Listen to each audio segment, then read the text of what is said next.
الرحمن الرحیم. حدیث نمبر 570.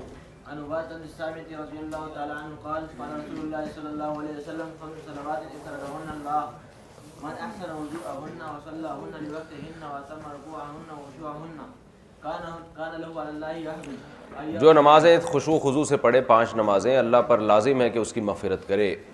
اور جو اگر وہ جو یہ ذمہ داری پوری نہ کرے تو اللہ کا کوئی اس سے ذمہ نہیں ہے. چلیں یہ فضائل کی حدیثیں جلدی جلدی شاباش. بھائی توجہ توجہ توجہ, ادھر ادھر نہیں دیکھو.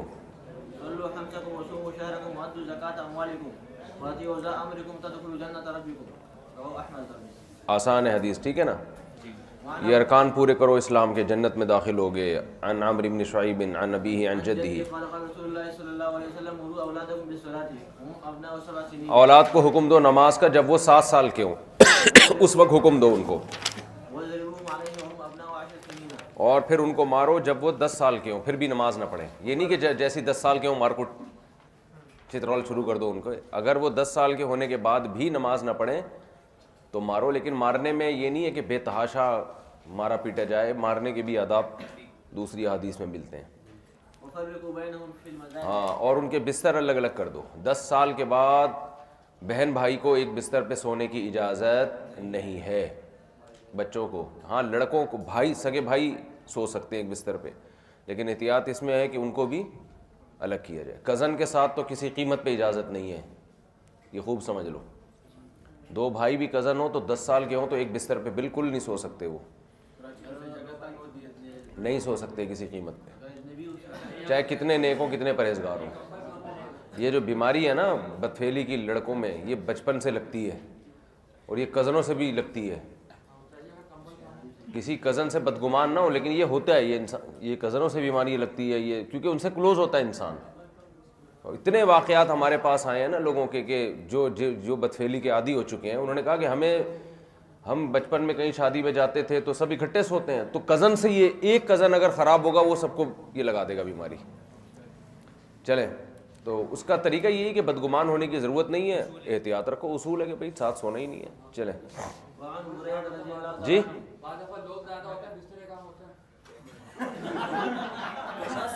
چلو آگے. نہیں پھر بھی نہیں سو کوئی اور. یہ باپ کی ذمہ داری ہے, ماں کی ذمہ داری ہے, وہ انتظام کرے. یہ تو بہت خطرناک ہے, بہت خطرناک ہے. نہیں کچھ کوئی صورت. چلیں آگے چلیں بھائی. وعن بريدة رضي الله تعالى عنه قال قال رسول الله صلى الله عليه وسلم العهد الذي بيننا وبينهم الصلاة فمن تركها فقد كفر. نبی صلی اللہ علیہ وسلم نے فرمایا ہمارے اور مشرکین کے درمیان جو عہد ہے وہ نماز کا ہے, تو جس نے نماز چھوڑ دی وہ کافر ہو گیا. یہ وہی حدیث ہے جو امام احمد بن حنبل کا مستدل ہے. چلیں جی. اچھا وہ جو حدیث میں نے بتایا تھا نا عبداللہ بن مسعود کی ہے کہ جو ہم نماز کے علاوہ کسی کو کفر نہیں سمجھتے, تو وہ عبداللہ بن شقیق کی ہے. چلیں.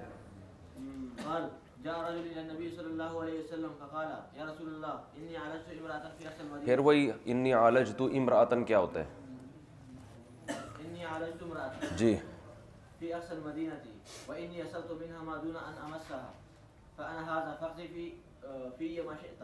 جی. فقال له عمر. عبداللہ بن مسعود فرماتے ہیں ایک شخص نبی کے پاس آیا, عرض کیا یا رسول اللہ عالجت امرأۃ, میں نے ایک عورت سے لذت حاصل کی ہے, یعنی ناجائز اس سے تعلق رکھا ہے. فی اقصى المدینہ, مدینہ کے کنارے پر. وإنی أصبت منها ما دون أن أمسها, امسا یہ جمع سے کنایا ہے, میں نے جمع نہیں کیا, باقی جو بھی ناجائز تھا وہ میں نے سب کیا. فأنا هذا, پس میں یہ آپ کے سامنے ہوں, جو بھی سزا ہے میں لینے کے لیے تیار ہوں, جو بھی سزا بنتی ہے. فقضی فی ما شئت, میرے بارے میں جو چاہیں آپ فیصلہ کریں, قتل کرنا چاہیں, کوڑے لگانا چاہیں, سر عام, یہ جو اس وقت سزائیں نافذ تھیں سب سزاؤں میں سے آپ کو پورا اختیار ہے. اب ظاہر ہے توبہ کر لی ہے نا, یہ توبہ کی اس سے بڑی علامت کیا ہوگی. تو ایسے موقع پہ میں نے بتایا تھا نا کہ گناہ پہ پردہ بھی ڈالنا چاہیے جب توبہ ہو گئی ہے, اور پھر ان کو حوصلہ بھی دلانا چاہیے. تو وہی نبی صلی اللہ علیہ وسلم نے کیا آگے. فقال له عمر لقد سترك الله لو سترت على نفسك, حضرت عمر نے فرمایا اللہ نے تمہارے برائی کو چھپایا تو تمہیں بھی چاہیے تھا کہ اپنے جرم پہ پردہ ڈالتے. قال ولم يرد النبی علیہ شیء، نبی صلی اللہ علیہ وسلم نے کچھ نہیں فرمایا. وقام الرجل، بندہ کھڑا ہو گیا. فانطلق، نبی نکلے. فاتبعه النبی، نہیں وہ بندہ کھڑے ہو کر چلا گیا. نبی صلی اللہ علیہ وسلم نے اس کے پیچھے بندے کو بھیجا. فدعاہ، وہ اس کو بلا کے لایا. وتلا علیہ هذه الآیہ، پھر آپ نے یہ آیت تلاوت کی. واقم الصلاۃ طرفی النہار وزلفا من اللیل، نمازوں کو قائم کرو دن کے حصوں میں اور رات کے حصوں میں. ان الحسنات یذہبن السیئات، بے شک نیکیاں برائیوں کو کھا جاتی ہیں. ذالک ذکریٰ للذاکرین، یہ نصیحت کرنے والوں کے لیے نصیحت ہے. فقال الرجل من القوم، وہ بندہ خوش ہو گیا، کہنے لگا یا نبی اللہ ھذا لہو، کسی اور بندے نے پوچھا یا رسول اللہ یہ صرف اس کے بارے میں یہ آیت کہ انہوں نے جو جرم کیا ہے تو نیکیاں اس جرم کو کھا جائیں گی؟ تو آپ نے فرمایا نہ، بل للناس کافہ، بلکہ تمام لوگوں کے لیے. یہ تو یہ نمازیں گناہوں کو معاف کر دیتی ہیں. تو ظاہر ہے اس کا یہ مطلب نہیں ہے کہ یہ کرنا چاہیے پھر 5 وقت نماز پڑھ لو. مطلب یہ ہے کہ وہ توبہ جو تھی وہ تو شرط پوری ہو گئی نا، اپنے آپ کو سزا دینے کے لیے تیار ہے، تو ان لوگوں کے لیے. چلیں. وعن ابي ذر رضي الله تعالى عنه ان النبي صلی اللہ علیہ وسلم خرج زمن الشتاء والورق يتخافت فاخذ بغصنين من شجرة قال فجعل ذلك الورق يتخافت قال يا ابا ذر قلت لبيك يا رسول الله قال ان العبد المسلم يصلي صلاة يريد بها وجه الله فتخافت عنه ذنوبه كما تخافت هذا الورق عن هذه الشجرة. آج ہمارے سبق میں یہ 9 مسلم ہندو بھی ہیں ماشاءاللہ. یہ نوجوان لڑکے نے بڑی قربانی دی ہے، یہ بھی ہمارے سبق میں بیٹھے ہوئے ہیں. آپ کو جب چاہو آ جایا کرو، ٹھیک ہے نا، بیٹھ جایا کرو سبق میں. تو یہ بیچارہ بہت زیادہ گھر کی طرف سے ٹینشن میں. تو دیکھو یہ جو علوم نبوت ہے نا، دلیل نبوت ہے. نبی صلی اللہ علیہ وسلم بات کو کیسے مثالوں سے سمجھایا کرتے تھے. بالکل فطری طریقہ ہے نبی کی تعلیم کا. ایسا نہیں ہے کہ بیٹھے ایک جگہ اور ساری زندگی آپ ایک درس دیتے رہے. اب یہاں دیکھو یہ بات سکھانی تھی کہ نماز سے گناہ معاف ہوتے ہیں، تو کیسے سکھایا؟ حضرت ابو ذر فرماتے ہیں نبی سردیوں میں نکلے اور درختوں کے پتے جھڑ رہے تھے، تو آپ نے 2 ٹہنیاں لیں درخت کی اور فجعل الورق یتہافت، دیکھا اس کو ہلایا ہوگا تو پتے گرنا شروع ہو گئے. اب کر کے دکھایا جا رہا ہے نا ایک عمل. فقال یا ابا ذر، آپ نے فرمایا ابو ذر، حضرت ابو ذر نے فرمایا لبیک یا رسول اللہ، میں حاضر ہوں. فرمایا ان العبد المسلم لیصلی الصلاۃ یرید بہا وجہ اللہ، ایک انسان نماز پڑھتا ہے اور اللہ کی رضا کے لیے پڑھتا ہے. فتحافت عنہ ذنوبہ، اس کے گناہ ایسے ہی جھڑتے ہیں. کما تحافت ھذا الورق عن ھذہ الشجرہ، جیسے اس درخت کے یہ پتے جھڑ رہے ہیں. تو پریکٹیکلی کوئی چیز کر کے دکھائی جائے نا، وہ زیادہ ذہن میں بیٹھتی ہے کیسے جھڑتے ہیں. تبھی دیکھو نبی اس کو آج کل کی اصطلاح میں باڈی لینگویج کہتے ہیں. جیسے ہے نا کوئی بات سمجھا رہے ہیں تو آپ کے باڈی کا جو ایکسپریشن ہے وہ اسی طرح کا ہو. حدیث میں اس کی بہت مثالیں ملتی ہیں. جیسے آپ نے فرمایا میں اور یتیم کی کفالت کرنے والا قیامت کے دن ایسے ہوں گے. آپ نے انگلیاں جوڑ کے فرمایا. آپ یہ بھی کہہ سکتے تھے کہ وہ میرے ساتھ ہوگا، لیکن آپ نے کیا فرمایا؟ اس طرح انگلیاں ملا کے. چلیں. وعن زید بن خالد الجهني رضي الله تعالى عنه قال قال رسول الله صلى الله عليه وسلم من صلى سجدتين لا يسهو فيهما غفر الله له ما تقدم من ذنبه. حضرت زید بن خالد فرماتے ہیں نبی نے فرمایا جس نے 2 سجدے کیے جس میں وہ سہو نہ کرے، سہو کا مطلب غفلت نہ ہو، خشوع و خضوع کے ساتھ سجدے کرے، تو اللہ اس کے گناہ کو معاف کر دیتے ہیں. جی. وعن عبد الله بن عمرو بن عاص رضي الله تعالى عنهما عن النبي صلى الله عليه وسلم انه ذكر الصلاة يوما فقال من حافظ عليها كانت له نورا وبرهانا ونجاة يوم القيامة. جو نماز کی محافظت کرے گا یہ اس کے لیے قیامت کے دن نور، روشنی بنے گی جو پل صراط پہ گزارنے میں مدد دے گی، اور برہان، دلیل ہوگی اس کے حق میں کہ یہ واقعی مومن تھا، اور نجات کا ذریعہ بنے گی. اور جو نماز کی حفاظت نہ کرے نہ اس کے لیے نور ہے، نہ برہان ہے، نہ نجات ہے. اور قیامت کے دن قارون، فرعون، حامان، ابی ابن خلف جو مشہور دشمن اسلام تھا نا، اس کے ساتھ ہوگا وہ. تو اس کے ساتھ جب حدیث میں آتا ہے نا یہ فلاں کے ساتھ، یہ فلاں کے ساتھ، تو مطلب یہ نہیں کہ اسی جہنم میں جو اور وہی عذاب اس کو ہمیشہ ہوتا رہے گا. بعض چیزوں میں اس کی مماثلت ان کے ساتھ ہے. تو یہ تینوں میں قدر مشترک تھی تکبر، فرعون، حامان اور ابی ابن خلف. تو بے نمازی یہ بھی متکبر ہوتا ہے، یہ سمجھتا ہے کہ میں اللہ کی عبادت کا محتاج نہیں ہوں. تو تکبر میں یہ ان کے ساتھ ہوگا. جو متکبرین کو سزا ملے گی وہ اس کو ملے گی. باقی وہ اور بہت ساری چیزیں ان میں، پھر ان کے تکبر کا لیول بھی بہت زیادہ ہے.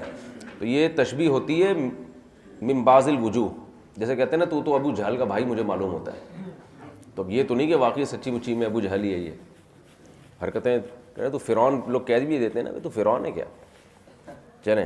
وعن عبد الله بن شقيق قال كان اصحاب رسول الله صلى الله عليه وسلم لا يرون شيئا من الاعمال تركه كفر غير صلاه. عبداللہ ابن شقیق فرماتے ہیں اصحاب رسول جو تھے کسی عمل کو کفر نہیں سمجھتے تھے سوائے نماز کے چھوڑنے کو. غالباً عبداللہ بن مسعود سے بھی ہے یہ، وہ دوسری حدیث ہے، وہ یہ والی نہیں ہے، وہ ان سے بھی یہی ہے کہ ہم نبی کے دور میں، عبداللہ بن مسعود ہی سے مروی ہے وہ، ہم نبی کے دور میں نماز چھوڑنے کے علاوہ کسی عمل کو کفر نہیں سمجھتے تھے. تو یہ بہت مضبوط دلیل ہے امام احمد ابن حنبل کی. چلو. وعن ابي الدرداء رضي الله تعالى عنه قال اوصاني خليلي الا تشرك بالله شيئا وان قطعت وفرقت ولا تترك صلاه مكتوبه متعمدا فمن تركها متعمدا فقد برئت منه الذمه. بریت منہ الذمہ.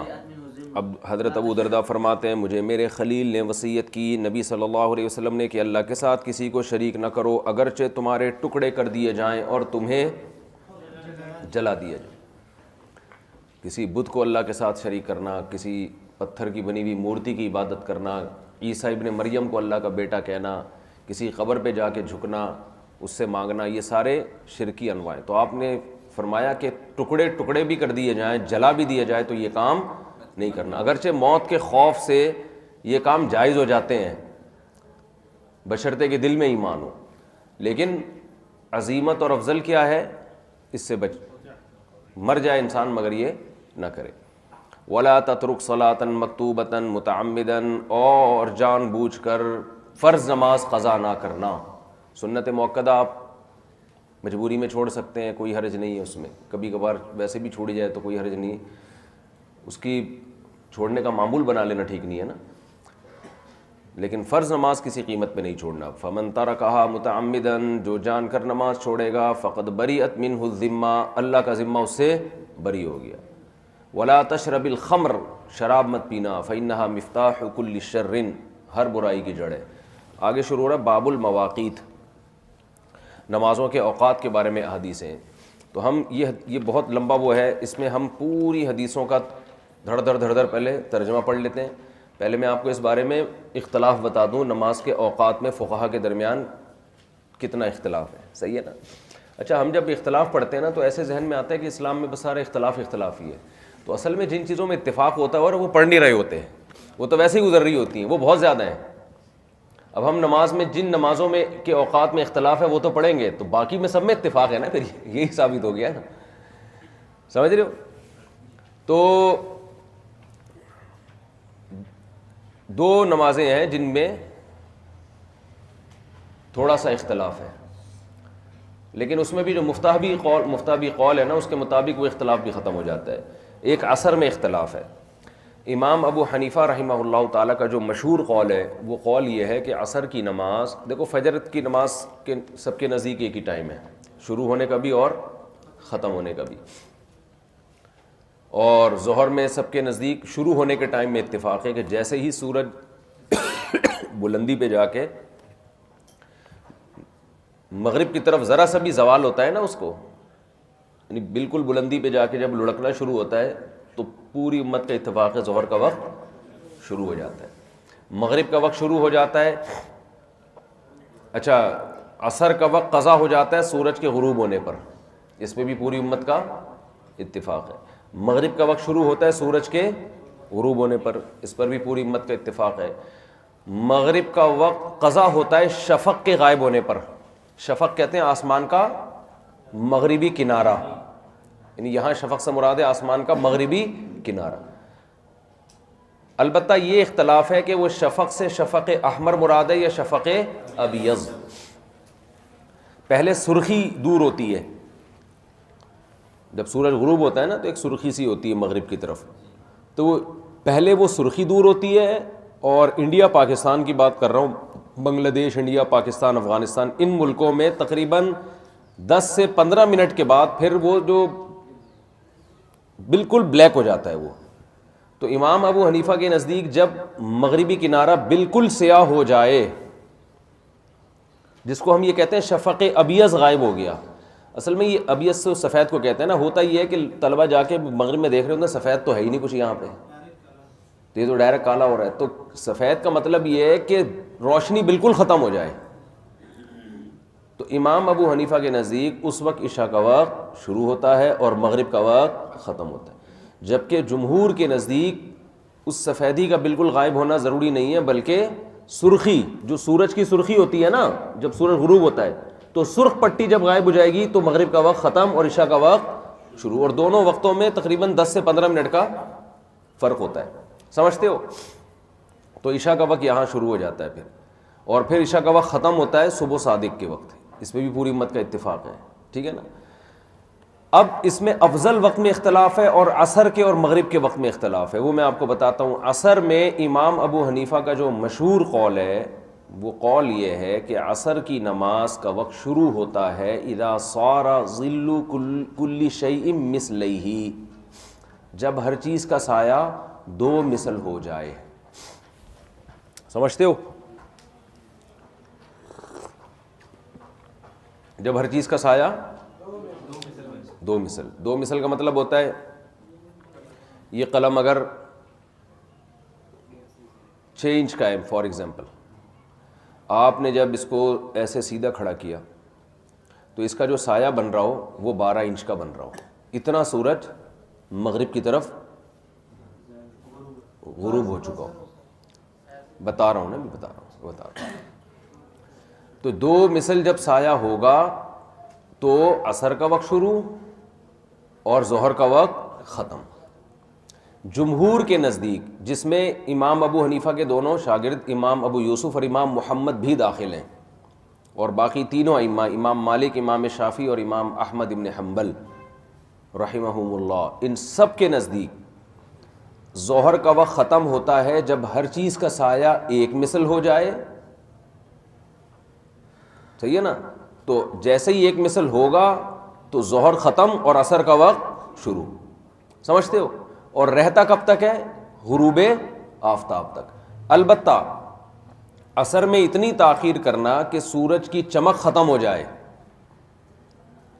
جو بالکل غروب ہونے کے قریب ہوتا ہے نا، ایک نیزے تک آتا ہے جو اس پہ آنکھیں ٹکانا بہت آسان ہو جائے، تو اتنی تاخیر عصر میں سب کے نزدیک ناجائز ہے. سمجھتے ہو کہ نہیں سمجھتے؟ امام حنیفہ کے نزدیک بھی، تینوں ائمہ کے نزدیک بھی اتنی تاخیر بہرحال حرام ہے. البتہ وقت ختم نہیں ہوتا، ختم جب تک غروب نہیں ہوگا اس وقت تک نہیں ہوگا، لیکن اتنی تاخیر جائز نہیں ہے. کسی نے اتنی تاخیر کر لی تو وہ قضا نہیں ہوگی، نماز ہوگی ادا، مگر تاخیر کا شدید گناہ ہوگا. سمجھتے ہو؟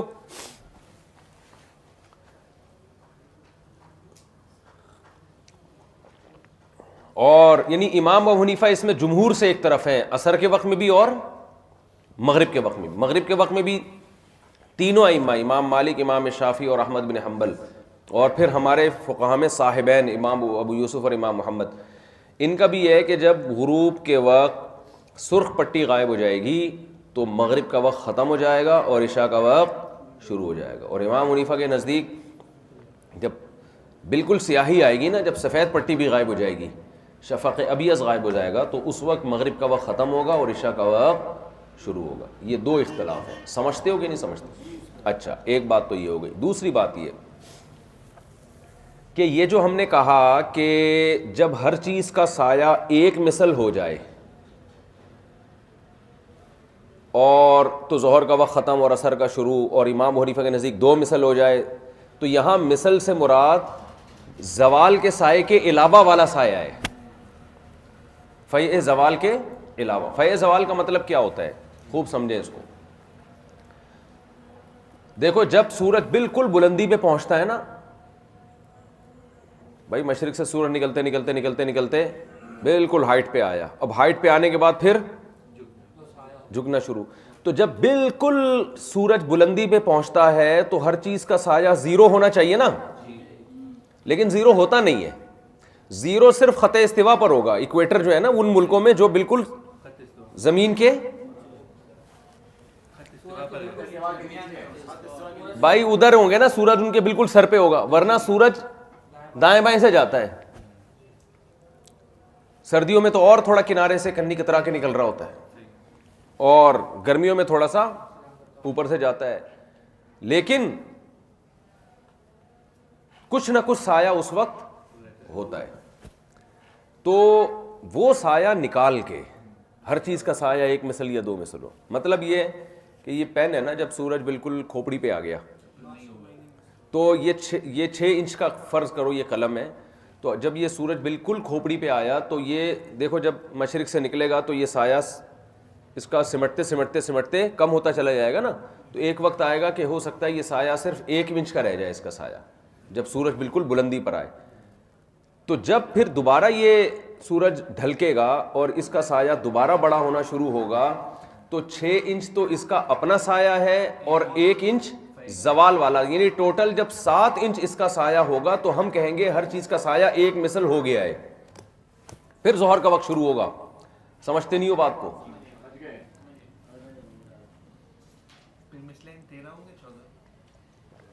اور جب 2 مثل سایہ ہوگا نا تو 2 مثل کا مطلب ہوگا کہ 13 انچ، 1 انچ تو وہ جو زوال کے وقت تھا اور 12 انچ وہ. ہمارے جو اہل حدیث حضرات ہیں وہ اس بات کو نہیں مانتے. وہ کہتے ہیں یہ کہاں ہے حدیث میں؟ حدیث میں تو یہ آتا ہے جب ہر چیز کا سایہ ایک مثل ہو گیا تو ظہر، جب 1 مثل سے زیادہ ہو گیا تو یعنی ہر چیز کا سایہ جب 1 مثل ہو گیا تو عصر کا وقت، اس سے پہلے پہلے ظہر کا وقت. تو یہ جو تم لوگوں نے فقہا نے ایک پخ لگا دی ہے زوال کے سائے کے علاوہ، یہ خامخواہ کی ایک فقہا نے وہیں ایک حدیث پہ زیادتی کی ہے. تو یہ فقہا نے جو زیادتی کی ہے یہ وہیں نہیں کی ہے، یہ اتنی بدیہی ہے، اتنی بدیہی ہے کہ یہ 5ویں کلاس کے بچے کو بھی سمجھ میں آ جائے گی. سمجھ رہے ہو نا؟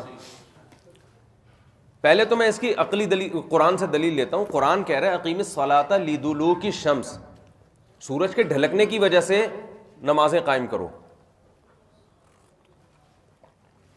تو نمازوں کے اوقات میں اس سائے میں دخل ہوگا جو سورج کے ڈھلکنے کی وجہ سے پیدا ہو رہا ہے. جو سایہ سورج کے ڈھلکنے کی وجہ سے پیدا نہیں ہو رہا وہ تو اس کا اوریجنل سایہ ہے جو ہمیشہ رہے گا. اس سائے کا نمازوں کے اوقات کی تبدیلی میں کوئی دخل نہیں ہے. دیکھو جب سورج سر کی بلندی پہ پہنچا تو اس کا سایہ 1 انچ تھا، یہ ڈھلکنے کی وجہ سے نہیں ہے، یہ تو ویسے ہی ہے نا، یہ تو ہوگا اس لیے کہ سورج آپ کے سر کے اوپر سے جا ہی نہیں رہا ہے. جب ڈھلکے گا تو ڈھلکنے کی وجہ سے جو اس کا سایہ 2 گنا ہوگا ڈھلکنے کی وجہ سے، تو وہ سایہ معتبر ہوگا. جو اس کا اپنا اوریجنل سایہ تھا اس کا تو وجود و عدم برابر ہے. سمجھتے ہو؟ اور اس سے بھی زیادہ بدیہی بات یہ ہے کہ یہ اتنی بدیہی بات ہے کہ اگر ہم اس سائے کو نکال دیں نا جو زوال کی وجہ سے پیدا ہو رہا ہے، تو آپ اگر ایسے علاقوں میں جاؤ نا جو جن میں دن زیادہ چھوٹے ہوتے ہیں سردیوں میں، تو وہ ہر چیز کا سایہ جو ہے نا زوال کے وقت ہی 2 مثل ہو جائے گا. بھائی آپ جتنا زمین کے مرکز سے دور جاؤ گے وہ سائے زوال والا سایہ لمبا ہوتا چلا جائے گا. تو اس میں تو ایسا بھی ہوگا کہ ابھی جیسے سورج بلندی پہ پہنچا ہے، سورج پہنچا بلندی پہ، تو یہ 6 انچ کی چیز ہے نا، بلندی پہ اس کا سایہ کتنا ہوگا؟ 6 انچ ہوگا. تو 1 مثل تو زوال کے وقت ہی ہو گیا، اس کا مطلب ظہر کا وقت داخل ہوتے ہی ختم ہو گیا. تو یہ بدیہی ہے، صحیح ہے نا؟ یہ سائے تو ہر جگہ ہی ہوتے ہیں، یہ سوائے ان ملکوں میں نہیں ہوں گے جو بالکل زمین کے مرکز پہ ہوں. سمجھتے ہو؟ تو یہ تو پھر آپ جاؤ نا لاہور میں، وزیر آباد وغیرہ میں، میں نے دیکھا ہے وہاں تو اتنی جلدی 2 مثل ہو جاتا ہے. وہ تو یعنی ابھی سورج سر پہ ہوتا ہے اور آپ کو لگتا ہے کہ 1 مثل سایہ ہو گیا ہے وہاں پہ، کیونکہ وہ تھوڑا اور زیادہ شمال کی طرف ہے نا. پنجاب جو ہے شمال کی طرف زیادہ ہے، کراچی میں تو پھر بھی تھوڑا سا دن نہیں سورج نہیں جاتا، اس کے تو احکام ہی الگ ہے نا. ایسی باتیں کر رہے ہیں، جب بھی اشکال لے کر آئے گا نا مارکیٹ میں ایسی چیز لائے گا نا.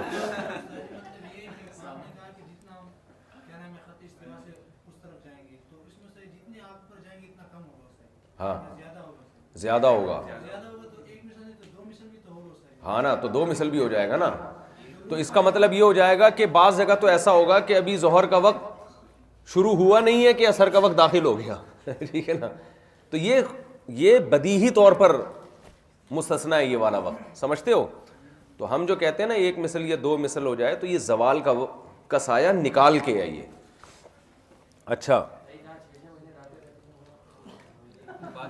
جہاں 6 مہینے راتیں رہتی ہیں وہاں پھر کچھ اور مسئلہ ہے. وہ بھی حدیث میں ہے کہ جو جن میں 24 گھنٹے میں سورج نہیں نکلتا تو کیا کرے آدمی. وہ بھی موقع نہیں ہے بیان کرنے کا، اپنا خیال رکھیے گا.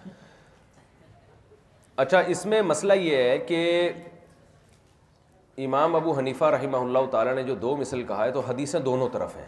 1 مثل کی حدیثیں بھی ہیں اور 2 مثل کی بھی ہیں. اس میں دونوں اقوال مضبوط ہیں. یعنی جو عصر کی نماز کے بارے میں جو اختلاف ہے نا امام حنیفہ کا جمہور کے ساتھ، تو دلائل دونوں کے پاس خاندانی قسم کے دلائل ہیں. دونوں کے پاس خاندانی قسم کے دلائل ہیں. امام طحاوی رحمہ اللہ تعالی نے جو جمہور کے دلائل ہیں، جو حدیثیں جن میں آتا ہے نبی نے 1 مثل پہ عصر کی نماز پڑھی ہے، سایہ جب 1 مثل ہو گیا، طحاوی رحمہ اللہ تعالی نے حدیث کو منسوخ قرار دیا ہے کہ وہ جو 1 مثل والی ہے وہ منسوخ ہے، نبی کا آخری عمل تھا 2 مثل پہ. خیر ہم قطع نظر اس سے کہ وہ ناسخ ہیں منسوخ ہیں، دونوں طرف دلائل مضبوط ہیں اور اس میں کسی ایک جانب کو بھی آپ کوئی واضح ترجیح نہیں بنتی ہے.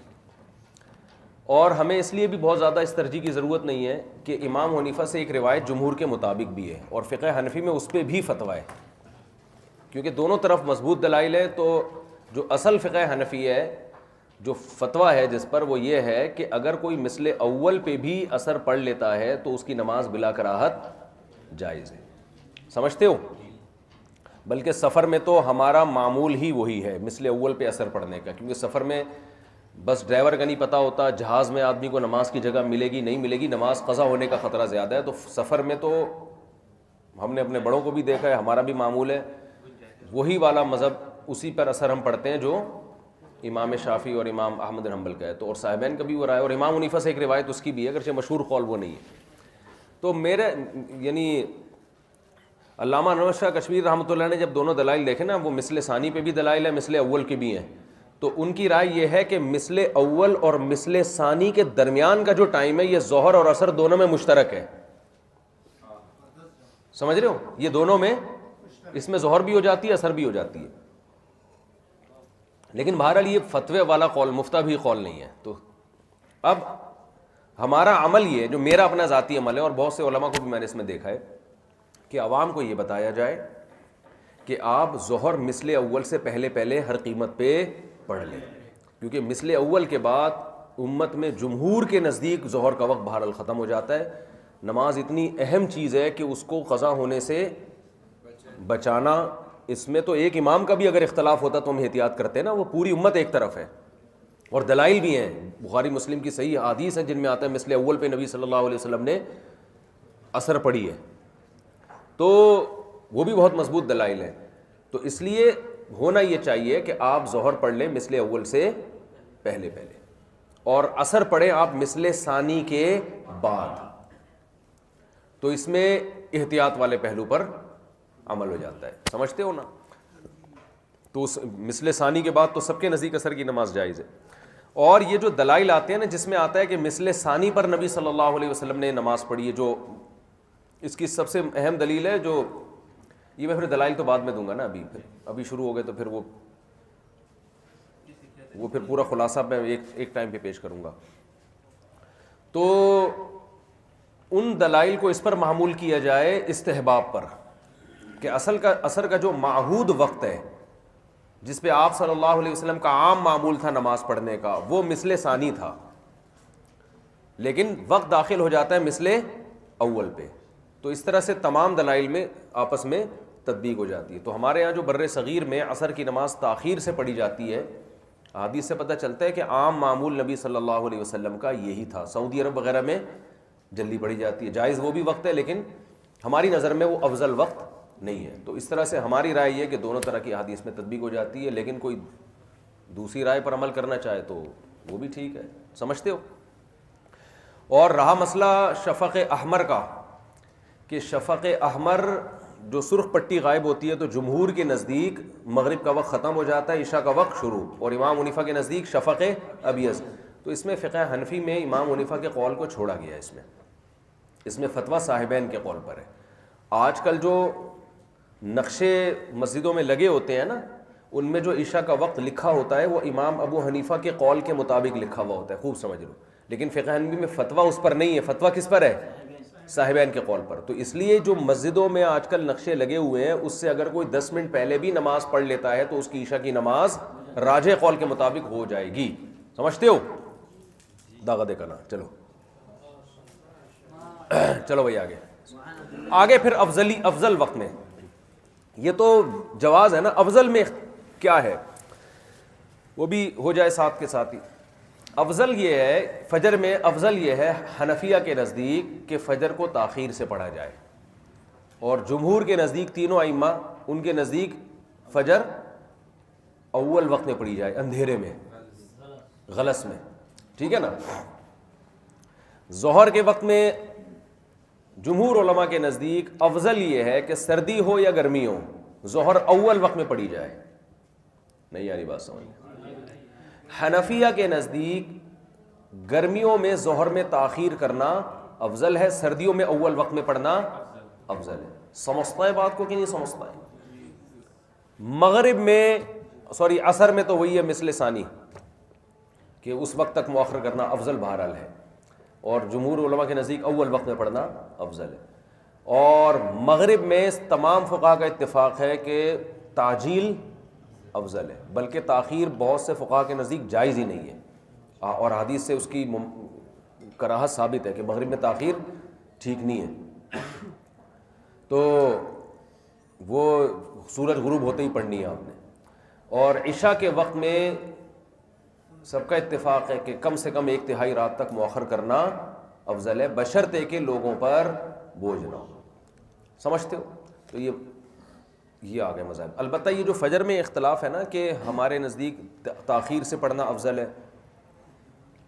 اور جمہور علماء کے نزدیک اندھیرے میں پڑھنا افضل ہے، بعض لوگوں نے اس کو صرف ایک لفظی نزاع قرار دیا ہے، اور بعض فقہاء حنفی فقہاء کی یہ رائے ہے کہ یہ جماعت کی حکمت کے لیے، جیسے امام طحاوی کی تو یہ رائے یہ ہے کہ اندھیرے میں شروع کر کے روشنی میں ختم کرو، وہ اس طرح سے دونوں حدیث میں تطبیق دے دیتے ہیں، سمجھ رہے ہو نا؟ وہ اتنی لمبی ہو جائے گی کہ بھائی حدیث میں یہ بھی آتا ہے نبی صلی اللہ علیہ وسلم اندھیرے میں نماز پڑھتے تھے نا فجر کی، یہ آگے حدیثیں آ رہی ہیں۔ دوسری حدیث میں آتا ہے اسفروا بالصبح فإنه أعظم للأجر، صبح کو روشن کر کے پڑھو، اس میں اجر زیادہ ہے۔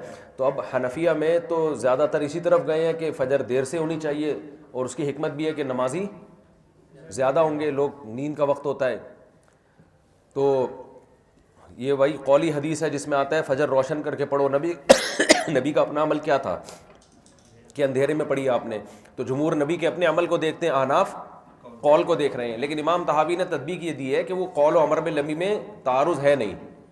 امام طحاوی کہتے ہیں کہ اصل میں یہ ہے کہ اندھیرے میں پڑھی جائے، اور یہ جو آتا ہے نا اسفرو، اس کو روشن کرو، مطلب یہ کہ اتنا لمبا کرو کہ روشنی ہو جائے، اتنی لمبی نماز پڑھو۔ پھر انہوں نے آثار پیش کیے ہیں کہ صحابہ کرام اور خلفائے راشدین کے کہ وہ کتنی لمبی فجر پڑھا کرتے تھے، تو آج کل پبلک اتنا افورڈ کر نہیں سکتی ہے، تو اس لیے احناف میں بہت سے حضرات اس کے قائل ہیں کہ ہمارے نظر میں بھی فجر اول وقت میں پڑھنا ہی افضل ہے۔ یہ جو کہتے ہیں نا روشن کر کے پڑھو، یہ عوام کی رعایت کے لیے، تاکہ لوگ فجر کی نماز میں زیادہ سے زیادہ شریک ہو۔ تو اگر احناف کے قول کو اس معنی میں لیا جائے تو پھر احناف کا اس میں جمہور سے اختلاف ہے نہیں، تو ہم فتویٰ اسی پہ دیتے ہیں کہ جس آدمی نے جماعت سے نماز نہیں پڑھنی ہے، سفر میں ہے یا خواتین ہیں گھروں میں، وہ اول وقت میں ہی فجر پڑھیں، اس میں زیادہ ثواب ہے۔ البتہ امام کو چاہیے کہ جماعت دیر سے کھڑی کرے جب تھوڑی روشنی ہو جائے، کیونکہ لوگوں کی رعایت کرنا یہ زیادہ افضل ہے اول وقت میں نماز پڑھنے سے، اور یہ بات بھی حدیث سے ثابت ہے۔ نبی صلی اللہ علیہ وسلم 1/3 رات تک عشاء کو مؤخر کرنا چاہتے تھے، مگر کرتے کیوں نہیں تھے؟ کہ لوگوں پر بہت شاق گزرے گا، تو لوگوں کی رعایت کرنا یہ زیادہ اولا ہے۔ تو نماز میں زیادہ سے زیادہ لوگ شریک ہوں، اس بہانے اگر آپ ایک اول وقت کی نماز چھوڑ دیں، تھوڑا دیر سے پڑھ لیں، یہ زیادہ اچھا ہے کہ کم از کم لوگ نماز تو پڑھ لیں گے نا، ویسے ہی نہیں پڑھ رہے اور آپ جناب جیسے ہی صبح صادق ہوتی ہے۔ ہمارے ہاں کچھ شافی حضرات رہتے ہیں، وہ یہی کرتے تھے کہ فجر اول وقت میں پڑھتے تھے، تو جو شوافے بھی تھے نا جو ان کے قریب قریب رہتے تھے، وہ بھی نہیں پڑھتے تھے وہاں، وہ بھی دوسری مسجدوں میں جاتے تھے، کہہ رہے کون اٹھے گا اتنے ٹائم پہ، تو انہوں نے پھر دیر سے شروع کر دی۔ تو احناف کا تجربہ بہت رہا ہے نا، حکومتیں کی ہیں کہ بھئی پبلک کی افورڈ نہیں کر سکتی، تو اہل حدیث حضرات کی مسجدوں میں ایسا ہوتا ہے بالکل اول وقت میں فجر ہوتی ہے، لیکن پبلک مارکیٹ سے شارٹ ہوتی ہے، نہیں پڑھی جاتی لوگوں سے، تو یہ لوگوں کے مزاج کی رعایت پر۔ تو ہماری نظر میں بھی افضل اول وقت میں نماز پڑھنا ہی ہے، تبھی ہم رمضان میں اول وقت میں پڑھتے ہیں کیونکہ پبلک ساری جاگی بھی ہوتی ہے۔ تو اس طرح سے جمہور میں اور پھر احناف میں اس بارے میں اختلاف باقی رہتا نہیں ہے۔ چلو اب صرف عبارات پڑھنا شروع کرو۔ اچھا، ظہر میں جو اختلاف ہے کہ احناف کا اختلاف ہے کہ ظہر گرمیوں میں دیر سے پڑھی جائے، تو ابردو بالظہر فإن شدۃ الحر من فیح جہنم، صحیح حدیث ہے کہ ظہر کو ٹھنڈا کرو اس لیے کہ گرمی کی شدت جہنم کے جو جہنم کی آگ ہے نا اس سے ہے۔ اب یہ حدیث کا کیا مطلب ہے جہنم کی آگ سے ہے؟ تو بہت سارے مفہوم اس کے بیان کیے گئے ہیں۔ ایک مفہوم یہ بھی ہو سکتا ہے کہ گرمی خود ایک جہنم کی جنس میں سے ایک چیز ہے نا، یعنی جہنم میں جو اللہ عذاب دے گا لوگوں کو وہ آگ ہے اور وہ گرمی پیدا کرتی ہے، تو یہ جو گرمی ہے یہ بھی کیا ہے؟ آگ ہی ہے نا، تو دونوں ایک دوسرے کی جنس میں سے ہیں۔ تو اس سے پتہ چلتا ہے کہ گرمی کی شدت کوئی پسندیدہ چیز نہیں ہے، پسندیدہ چیز ہوتی تو جہنم میں تھوڑی ہوتی، پھر یہ تو اللہ کے ایک قہر اور غضب کا ایک اظہار ہے۔ تو نبی نے فرمایا کہ ظہر کو ٹھنڈا کرو، تاکہ اس لیے کہ یہ شدت یہ فیح جہنم میں سے ہے، تو یہ پسندیدہ چیز نہیں ہے۔ تو یہ اس حدیث کی بیس پہ گرمیوں میں احناف کے ہاں ظہر میں تاخیر کرنا افضل ہے۔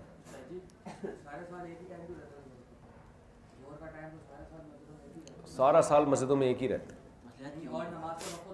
ہونا یہ چاہیے کہ گرمیوں میں سردیوں میں ظہر کا وقت جلدی ہو اور گرمیوں میں ٹائم مسجدوں میں چینج ہونا چاہیے، لیکن ہوتا نہیں ہے، غلط ہوتا ہے۔ بھائی اتنی بھی مسئلہ نہیں، عوام کو کیا ہے جو 1:30 بجے پڑھنا ہے وہ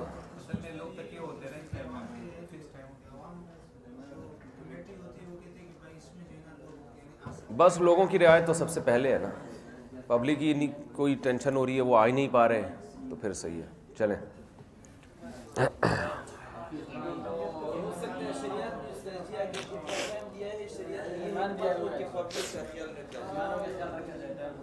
امام طحاوی رحمہ اللہ نے یہ لکھا ہے کہ یہ جو حدیث میں آتا ہے نا کہ ظہر تاخیر سے پڑھو، تو اس میں جو آتا ہے کہ گرمی کی وجہ سے، تو یہ گرمی یہ حکمت کے طور پر ہے، علت نہیں ہے۔